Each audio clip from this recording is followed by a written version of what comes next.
দিচ্ছিলেন যে আপনার ছোট ভাইয়ের মতো পড়ালেখা করলে একদিন উপরে যেতে পারবা। আপনি বলছিলেন আপনার ছোট ভাইয়ের মতো পড়ালেখা করলে ভালো কিছু করতে পারবা। এইটার ভালো কিছু করার নমুনা। ওরে সেটা তো শোন, সারা জীবন তো আপনি বড় বড় কথা কই গেছেন, আর এখন তো চোখের সামনে দেখতে পাচ্ছি এ এখন হকারি করতেছে। এই থাম, এটা আগে দেখ।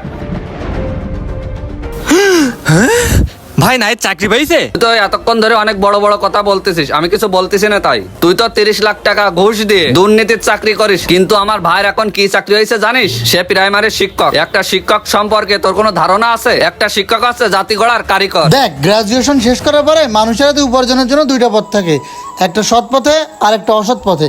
অসৎ পথটা খুব সহজ থাকে, কেউ ঘুষ দিয়ে চাকরি নিয়ে ঘুষ খায়, আর কেউ নিজের যোগ্যতায় সৎভাবে চাকরি। তুই অসৎ উপায়টা বেছে নিছিস, আর আমি চাইছি সৎভাবে বাঁচতে, সততার সাথে নিজের যোগ্যতায় চাকরি করতে। তুই যে চাকরিতে ঢুকছিস, ঘুষ দিয়ে ঢুকছিস, এখন ঘুষ খাচ্ছিস। শোন, শিক্ষিত যুবকেরা এরকম ছোট ছোট কাজ করে চলতে পারে, কিন্তু তোদের মতো কিছু মানুষের এরকম কথার জন্য আজকে বেকারের সংখ্যা